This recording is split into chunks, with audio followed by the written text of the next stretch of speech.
সংসার যদি বাচ্চা কাচ্চা থাকে তাহলে ওদের কিন্তু বায়না শেষ থাকে না, আর ওদের আবদার কিন্তু মায়েদের কাছে থাকে। তো ওদের আবদার রাখতেই আজকে সকালে রান্না করলাম লুচি আর সাথে পায়েস। তো হ্যালো বন্ধুরা, সবাই কেমন আছো? আশা করি ভালো আছো, আর আমিও ভালো আছি। এই তো এখন বোধহয় সকাল 8টা। তো তোমরা ভিডিওটার প্রথম থেকে শেষ পর্যন্ত দেখতে থাকো। এই তো একটা বালতিতে দুধ নিয়ে নিয়েছি, সকালে দুধওয়ালা দুধ দিয়ে গেছে। তো এখন পায়েসটা রান্না করব, যার জন্যে চুলা ধরিয়ে কড়াইটা বসিয়ে দিয়েছি। তো তার আগে ভাবলাম কয়েকটা সাদা এলাচ ভেজে নেই। এলাচটা যদি গুঁড়ো করে পায়েস নামানোর আগে দেওয়া যায় তো পায়েসটা খেতে অনেকটাই মজা হয়। তো যাই হোক, এদিকে আমি দুধটা বসিয়ে দিয়েছি, আর দুধটা আমি অনেকক্ষণ একটু জাল করে নেব। আর দুধ ভালো জাল করে পায়েস রান্না করলে কিন্তু পায়েসটা খেতে খুব ভালো লাগে। তো যাই হোক, দুধটা অনেকক্ষণ হলে জাল করা হচ্ছে। তো আমি চাল ধুয়ে রেখেছি। আমি কিন্তু এখানে চিনি গুঁড়ো চাল ব্যবহার করেছি। তো সেই চালটা ধুয়ে পরিষ্কার করে নিয়ে এখন আমি দুধের ভিতর দিয়ে দেব। আর চালটা ফুটে গেলে তারপর আমি চিনি দিয়ে দেব। তো অনেক দিন হলেই পায়েসটা করা হয় না, যেহেতু প্রচণ্ড গরম পড়ে গেছে, সেভাবে পায়েস খাওয়ার ইচ্ছেও নেই। তবে বাচ্চাদের জন্য আগে মাঝে মধ্যেই করতাম, মাঝে মধ্যে বলতে সপ্তাহে একটা দিন আমাকে করতেই হতো। তো এখন ওরাও একটু বড় হয়ে গেছে, তো মাঝে মধ্যে বলতে মাঝে মধ্যে করাই হয়। আর আমারও খুব একটা প্রিয় খাবার পায়েস। আর বিশেষ করে আমি লুচির চেয়ে মুড়ি দিয়ে খেতেই বেশি ভালোবাসি, আমার কাছে খুব ভালো লাগে। তো এদিকে আমার পায়েসের চালটা সিদ্ধ হয়ে গেছে, এখন আমি চিনি দিয়ে দিচ্ছি। তো চিনি দেওয়ার পরে কিন্তু একটু দুধ পাতলা হয়ে যায়, সেটা একটু ভালো করে আবার জাল দিতে হয়। আর জাল দিলে কিন্তু সেই পায়েসটা একটু নাশানাশ হয়, খেতেও ভালো লাগে। তো যাই হোক, এদিকে জাল হচ্ছে পায়েসটা, আর আমি এদিকে আবার সেই এলাচগুলো একটু চিনি দিয়ে ভালো করে গুঁড়ো করে নিয়েছি। আর পায়েসটা আমার হয়ে গেছে, একটু পরেই নামিয়ে ফেলবো। তো তার আগে আমি এলাচ গুঁড়োগুলো দিয়ে দিলাম। আর এভাবে পায়েস রান্না করলে মানে অসাধারণ, যে একবার খাবে তার মুখে লেগে থাকবে। আর পায়েসটা আমি খুব খিরখির করে রান্না করেছি। তো যাই হোক, পায়েস কমপ্লিট। এবার আমি কয়েকটা লুচি ভেজে নেব, যেহেতু লুচি বাচ্চারাও পছন্দ করে পায়েস দিয়ে। তো পায়েস রান্না করতে করতে কিন্তু আমি লুচির ময়ামটা দিয়েছিলাম।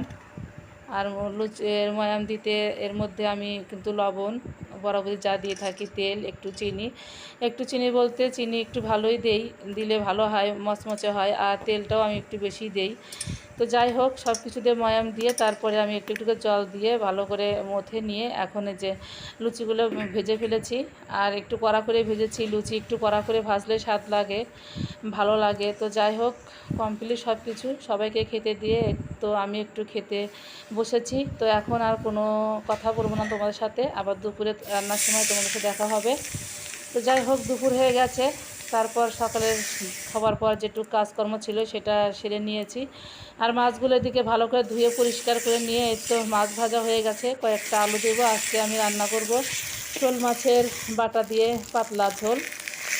তো যাই হোক, মশলাগুলো ভালো করে কষিয়ে নিচ্ছিলাম, পেঁয়াজটা ভালো করে ভেজে নিয়ে, যে প্রতিবারের মতো যা যা মশলা দিই, আটা জিরে বাটা, মরিচের গুঁড়া, হলুদ লবণ সব ধরনের মশলা দিয়ে ভালো করে একটু ভেজে নিয়ে তারপরে একটু হালকা জল দিয়ে কষিয়ে নেব।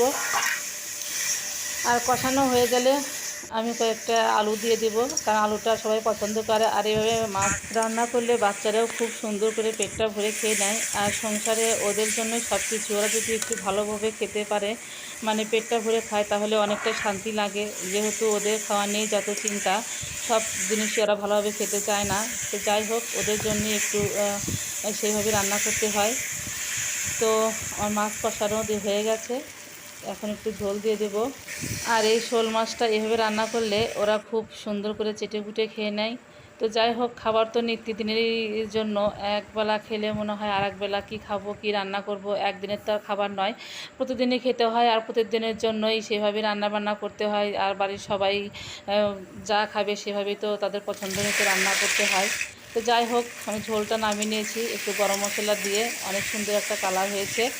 তো এদিকে একটু ঢেঁড়স ভাজি করব, যেহেতু সকাল থেকেই চুলার কাছে ছিলাম, বেশি কিছু করতে পারবো না। তো আমি একটু পেঁয়াজ কুচি দিয়ে দিয়েছি ঢেঁড়সের মধ্যে। আর এভাবে ঢেঁড়স ভাজা করলেও ওরা অনেক সুন্দর করে খেয়ে নেয়। তো এদিকে আমার ঢেঁড়সটা ভাজি হয়ে গেছে, নামিয়ে নিয়েছি। আর এর সাথে একটু ডিমও ভাজি করেছি, ওর বাবা লুচি দিয়ে খাবে, এখনও সকালে খাবার খাওয়াই হয়নি। তো যাই হোক, রান্নাবান্না কমপ্লিট করতে না করতেই আমার ননদিনী আসছে। রায়বাকিনী ননদিনী, আমার মামা শ্বশুরের মেয়ে। যাই হোক, আমার প্রিয় একটা ননদ। আমার অনেকগুলোই ননদ আছে।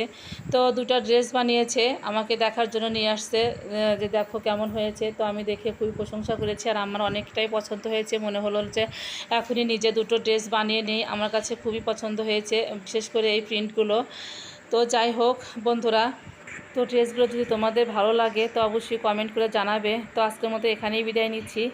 ভিডিওটা ভালো লাগলে অবশ্যই লাইক, কমেন্ট ও সাবস্ক্রাইব করতে ভুলবে না। সবাই ভালো থেকো, সুস্থ থেকো, টাটা, বাই বাই।